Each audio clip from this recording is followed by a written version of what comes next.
Hello everyone! For today's video, gagawa nga pala tayo ng sinabawang patola na may miswa. So ayun na, iniwa ko na nga pala yung bawang at sinunod ko na ang sibuyas. Napakasimple nga lang pala ng recipe na to.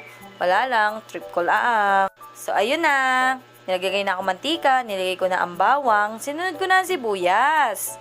Tapos, hinalo-halo ko na yan hanggang sa mawala ng malay ang sibuyas at bawang. Tapos, sinunod ko na yung patolang hiniwa ko na kanina. O, diba? Wala nga pala yan sa hog. Diba? Chamba lang yan. Tapos yan, inantay ko lang na medyo magisa, tapos nilagay ko na yung Knorr pork cubes for the G.